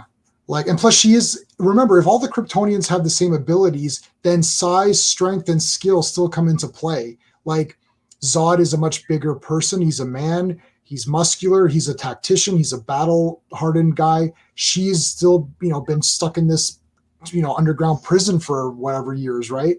So it's like they made it. I was like, oh, here comes Supergirl. She's going to save the day and kill everybody. Like, nope, she got killed. I was like, damn. I was like, okay, this it actually made me like Supergirl a hell of a lot more. I got to tell you, I love Supergirl. I don't know what happened. I just like really pumped up for I went and bought, I was like, I got to get the toys and everything. Did you like Supergirl from the comics? Yes, I love Supergirl. Then you're a fucking hypocrite. See, this is what I'm talking about with the Shazam family. Fuck you. What are you talking about? I like Mary Marvel. I love Mary Marvel, and I love Captain Marvel Jr. I don't need more. Then? I'm not saying I hate them. I'm just saying that they're just there, just to be there. Cute. And Choi is cute as well. And he does Darla's the only cute one. In the movie, Darla's the only cute one. And just so you know, I love Skittles. Oh, in the comic, yeah, okay. I love Skittles. By the way, I eat Skittles like every day, so I love Skittles. So Darla and I have something in common from Shazam. So, Back onto the point. but So anyways, yeah, yeah, Supergirl's great. I really like Super. To me, she was a bit the weakest character, and it wasn't anything to do with the performance. But out of the Flash and what Ezra Miller was doing, and what Michael Keaton was doing, and how they served them in the action scenes as well, I was so over the moon with what they were doing with Michael Keaton, because he's always been like, I've said, it's Bale, then Keaton. I think Patterson's taken over from Keaton, to be honest. I'm sorry. Unfortunately, Not for me, but I do like him. I've but by a smidge. But the fact that it was Bale then Keaton should say something to you. It was not then what's his name? He's my fourth, basically. I think the Zack Snyder one. What's his name? Right. Ben Affleck. Ben Affleck, yeah, he's my fourth, okay. And he's way way down. Like, he's better than George Clooney, yeah. Right. And I think that on par with Val Kilmer, to be honest. But Val Kilmer also had the nipples in Batman Forever, just as a point of reference. He had bat nipples when they got his sonar suit or whatever it was. He wasn't as camp. He was taking it more seriously. But like, okay, whatever. Yeah. Look, Keaton is the man for me. I loved Keaton. I loved what Keaton did in those old Batman movies. I loved his eccentric take on Bruce Wayne. So just seeing him just go at it like that, and yet still in the style, like he would do it, like where he kicked the guy, the side kick. Yeah. And I'm like, exactly what he would do. And the fact he can't move his head, right. Back and forth, and then the Flash is like trying to move his head in the suit. That was fantastic. So I liked that more than what they did with Supergirl. I felt like they didn't do enough to really celebrate the Superman mythology with her. It would have been nice to see some other elements of that Kryptonian kind of stuff. Like, I would have liked to see not only just like little things of them, the little cameos at the end, which were nice. I really loved the one, the Nick Cage one especially. But I would have liked like something like a Kneel Before Zod. That would have been cool. Finally getting Michael Shannon to say kneel before Zod. Or I would have liked to see, one reality where they run into a different reality, and all of a sudden it's not Michael Shannon as General Zod. It's Terrence Stamp. Yeah, Terrence Stamp. As General Zod. Like, that would have been cool. Like, if that had happened, I would have to given the movie 10 out of 10.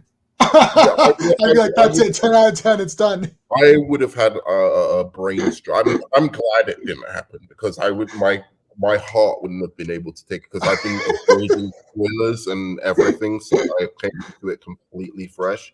Right. And I don't think my heart would have been able to take that. If Terrence Stamp had come in and said a couple of lines, and it was just one version where he kills Supergirl, right? Oh my God.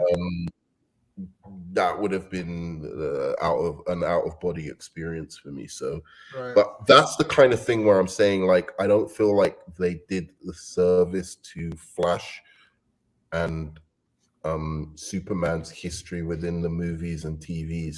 I know they don't have as much as Batman to pull off. Yeah, they could have. There's enough there that they could have done a couple of things. And Terrence Stamp's alive, right? For sure.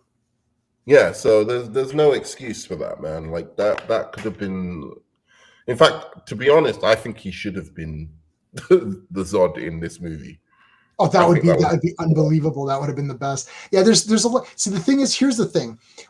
This is what happens inevitably. I'll say this and I got to get going. They introduce a couple of cool things. They have a few, neat little multiverse things. And then what happens is that opens the floodgates to where we're like, it'd be cool if it was Terrence Stamp. Now just think, what if they had nothing? You didn't see, they just show the multiverse and they didn't show anything. Then we would just been like, okay, well, that was the Flash movie. So it's a double-edged sword. It's cool to get some things, but then you're gonna have somebody who's like, well, I wish they would have shown this or that.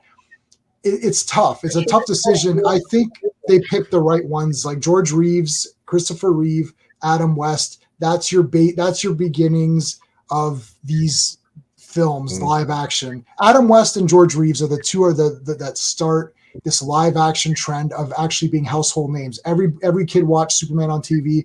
Every kid watched the Batman, Adam West. If you could only pick two, those are the two. Imagine the Flash running into that universe as either this Dark Flash is after him, killing off multiverses, right? And you're seeing the multiverse being destroyed as they're running through, and they run into the George Reeves one.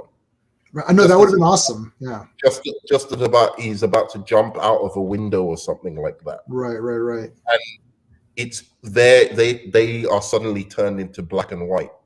Right. That would have been cool. They stop for a moment and then they have to zoom. He zooms off in a different direction to save that universe. They had gone so balls to the wall by this final act. I'm like, why not just fucking go all the way, dude? Them running over that spider thing that Superman was fighting, right? They run into that universe, jump onto the spider thing, and they're running over it, man. Right. And I know there's a few missed opportunities. Hindsight is 2020. But I mean, if you're not going to do all of that stuff, and I'll let you go after that. Yeah, I've got to go. If you're not going to do all of that stuff, at least make the CG look good. That is true. I agree with you on that. Like, I've been able to live with, the absence of cool stuff like that. But make the CG do that anyway. All right. Thanks so much for having me on. I appreciate it. I gotta go. I'm doing a live stream tomorrow night at 7 p.m. my time. If you want, it'll be open mic. So if you come on, you can come on. Yeah. All right. Take it easy, man. Cool. See ya. And I think I'm gonna see you, dude. Peace. I think I'm gonna leave it at that. I'm gonna go through a couple of the comments. Anybody else has anything else that they want to add that I may have missed out? But all in all, I just think this movie, more than anything, is a missed opportunity. I understand how ridiculous the CGI is. I'm not deluding myself in that sense. Hello, dude. How are you doing? Yo. You've listened to the review, or you're gonna come on and say I'm capping for the movie? Bullshit with your capping bullshit. So first off, you talking about the time travel thing, right?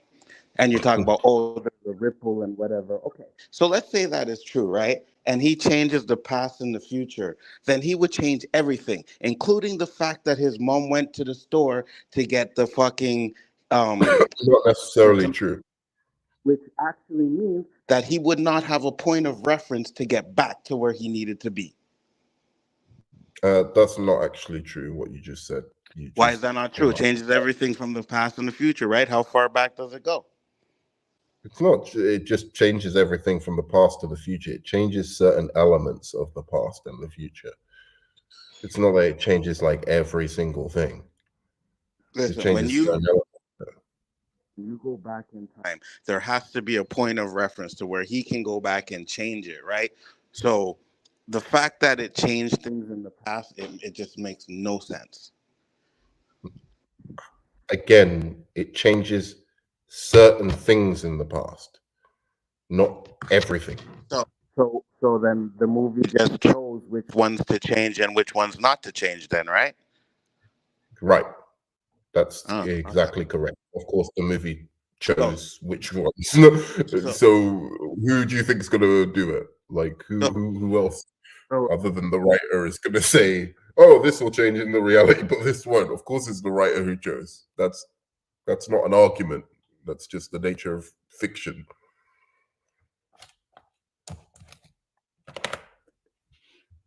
Oh, where is he? He's gone.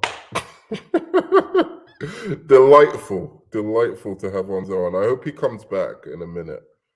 I'll give it some time, but yeah, all in all, I understand the anger towards this movie by certain people, because there's a lot of people who went out on a limb and were like really defending this film and saying, hey, like the CGI, obviously it's just they're gonna work on the CGI, they're gonna make it better and stuff like that. Clearly, there were a lot of people who went in with good faith with this team, thinking they've really made a beautiful Flash movie, and to see them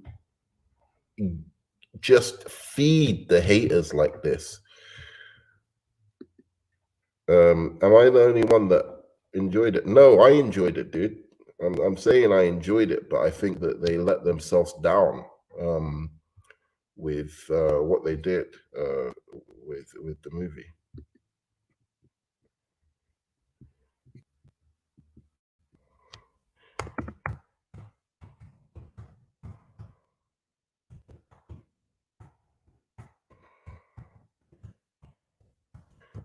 Just messaging Lonzo.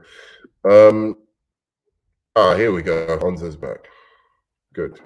sorry, I had an important phone call, but I can't No, stay long. it's all right. I It's all right. can't. It's all right. Go on. But yeah, the writer did choose. Yes, what changed and what didn't. Yeah. Spider-Man across the Spider-Verse, where it's like, oh, they just pick which canon events they want, and you agreed with them? No, I didn't. Yes, you did. Yes, you What do you did. mean? Yes. What do you mean? Okay. So remember when we had the Into the Spider-Verse thing, right? And they were talking about the canon events. And Jaden was making excuses because this is a canon event, but this is not a canon event. And then he said, well, the movie just picked which ones they want to be canon events. You were like, oh, yeah, Jaden, you make a good point. I agree with you. Well, they did the same fucking thing in this Oh, movie. I was being ironic. I was just trying to feed Stop. the his ridiculousness, to Yeah, be yeah. Now, honest. now it's ridiculous. But on the stream, you were No, fucking dude, I co-signing. know exactly what you're talking about, because he basically does look. What I was saying about Jaded is he comes up with a million criticisms of a movie, most of them just nitpicks. Yeah, Right? absolutely. But every once in a while, he points out something where you're like, actually, at least at the time, I couldn't figure out a way to argue with that.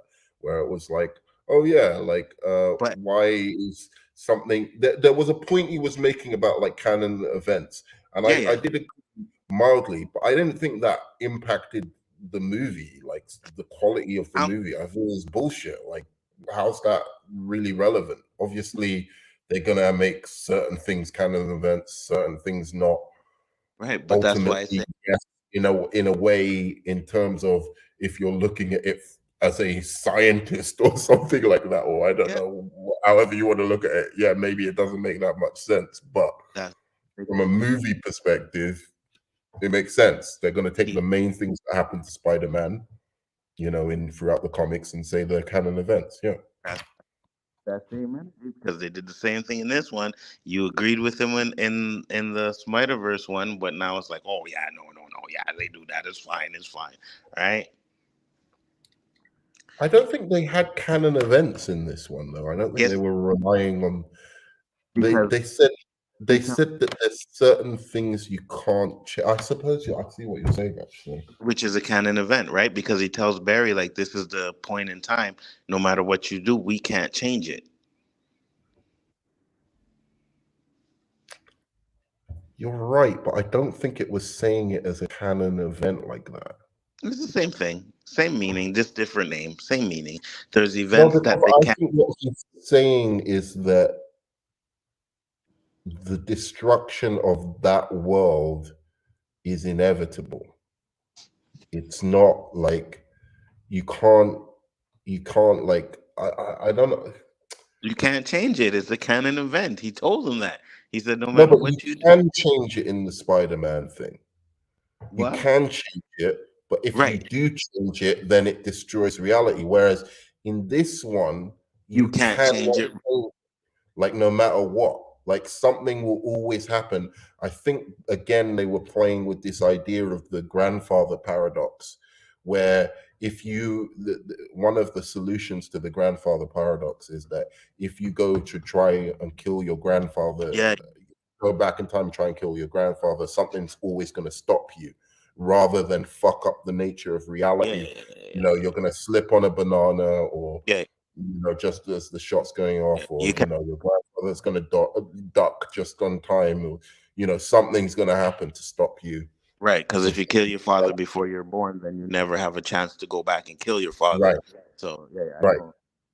So I think that's what they were kind of going with this, where like you cannot change Supergirl getting killed at this moment. It's inevitable. Because I guess he needs to go back and wipe out that reality, I think. But there's no explanation as to why that event can't be changed. You Yeah, see, yeah, yeah, yeah. You're right. You're right. You're right. at least You're in right. Spider, Not in like the film.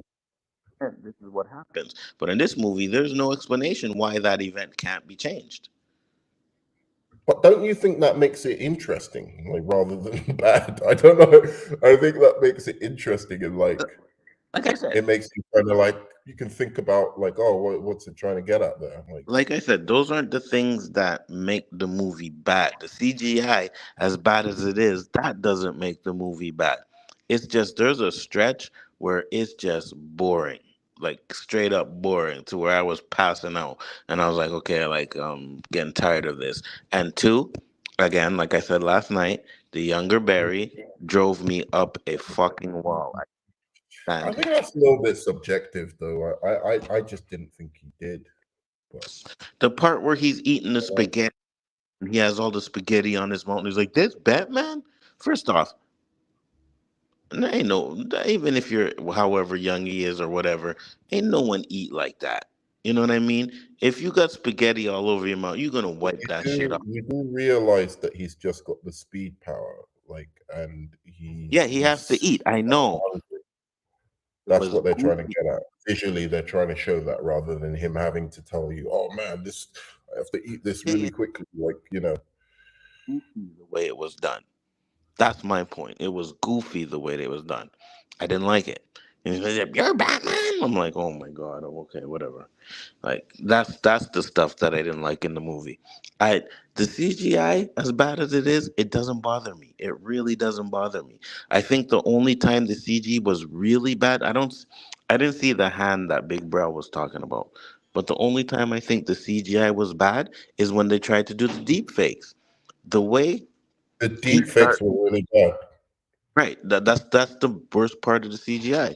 But the Mm. way he takes off when he starts to run, that beginning scene was fire. I love the way it looks when he was running. You know what I mean? I thought that was I really loved it as well for the most part, except the way his feet touched the ground. I mean, you're gonna think I'm crazy for saying this. The Eternals looked better in yeah, for terms sure. of I agree. the running on the ground, not what the concept Right. was. The concept was way better, like of what they were trying to present visually. I But understand. like But what she looked like she was stepping on the ground, yeah, yeah, and it looked like physical interaction between her feet and the yeah. ground. This one, it looked like his legs were He in was the yeah, air or yeah, yeah. something like that. No, no, So but my point I is liked it, but it was taking me out a little bit. No, I hear you, but my point is the visuals of when he starts running, right? Where you see it looks like Hmm. the buildings are stretching out, and you can see, and it just shows really how fast he is. I like that. All the other stuff with him, the way he's running and how it looks as he's running, yeah, 100%, I agree with you. It's bad, but those are again, those things don't take me out of the movie. I'm like, okay, whatever, bad CGI. I've seen enough movies with bad CGI. It's just my issue was like certain things in the Worst. story. Yeah, for a blockbuster, this is one of the worst, and I'm glad it didn't take you out of the movie that much. I, I would say that the emotional stuff with the mother and the fact that it was clear the thing that you are annoyed by, it would be one thing if it wasn't done on purpose. The kid was meant to be annoying. So half of the Yeah, humor that you're saying like didn't work for you, I'm like it did work, and it definitely worked for people in my audience. And I don't know if you're right. gonna say that your audience wasn't laughing, but I No, remember they, you saying they were laughing. but you The could be kid, if annoying let me just without. say one thing before if they didn't have that conversation where Barry basically berates his younger self and says, "You think you're so cool, and really it's just you're annoying, and you can't take everything seriously." If he hadn't have had that scene, then I would be on your side. Because I'd be like, him being annoying is just pointless. But it's clear that it's showing like we have this idealized version of ourselves when we're younger. But if we actually met ourselves when we were younger and we really think about how we were when we were I younger, would love we'd myself. be fucking annoying. Not really. I know I would love my younger self, but that's not the point, though. I'm just saying you can be. You I would can love be. aspects of my younger self, but not Yeah, yeah, the yeah. aspect that really pissed me off as well. Can be annoying Go on, without go on. goofy. And I just think that they made him too goofy. That was my problem, right? I don't mind if you're gonna make him annoying because that's what you want to do, but he was goofy. It was just so goofy. I just couldn't take it. But I anyways, I love gotta. that Speedy Gonzalez thing though, man. That I was that thought was that fun. was hilarious.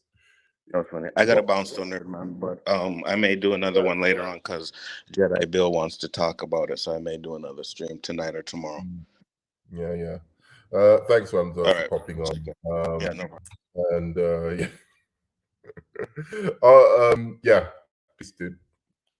I'll say this. I was going to say to Anza that J Man brought up a really good point about um him being annoying. That um this was a Flash who had grown up with his mother, and was a little bit more like been pampered and and just with this really loving, caring, whatever mother. And it was that aspect as well that changed his personality, whereas the other Barry was a little bit tragic, even though he was goofy as well. This one could just fully embrace his goofiness and love for life and zest for life because he had not a care of him in the world. His parents were great, they had a nice life, nice middle class upbringing, I presume. So there was nothing really for him to be really uh you know, have some kind of residual kind of trauma that made him, you know. Anyway, so I think that kind of explains that pretty well, like the personality difference between the older and the younger Barry. I think people need to keep that in mind. Um, yeah. I don't know. I really found the movie for the most part, I'll say, charming. I would recommend going to see it in cinemas. I wish I could really recommend it like pumped up because I've got to tell you, it just depends on your tolerance for CGI, whether you're gonna like this movie or not. in my opinion, because my opinion, I know Gonza says there's other things, but I think that's by far the worst aspect of the movie. George Reeves' cameo was disrespectful. He killed himself over Superman and they CGI'd him. Doesn't his family have to say that they're okay with it, first of all?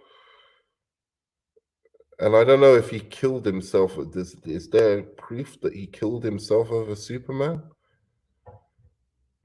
I can't remember the exact story, but wasn't there other aspects to why he committed suicide? I don't know, but I'll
of George Reeve in this stuff, just make it seem like they are real flesh and blood, and they can do that. It's not like the technology isn't there to do that. This was ridiculous, quite frankly. This is the equivalent for me, like Superman 1 is a great movie, but when he goes and spins around the world, it's like that ending is so bad that it makes me have to take serious points off the movie for just having such a silly, ridiculous ending. And this for me is like that. The CGI, and especially at the end, and the way it's kind of turns into just this CGI mess at the end, that's completely anticlimactic to everything you've seen build up in this movie. And all the goodwill that the movie's built up with the great humor and the relationships and everything like that. It's so bad that it really hurts my viewing of the movie. But yeah, I really genuinely think if you can look past that, you're gonna have a fun time, and it's really funny and heartfelt. And all of my audience were laughing, and they didn't seem to be as bothered by it as I was. So there you go. That's my honest opinion, and I'm sticking to it. I'm gonna leave it at that. Yeah, guys, thanks so much for having joined me today. And I'll see you on the flip side. And I love you 3000. Peace.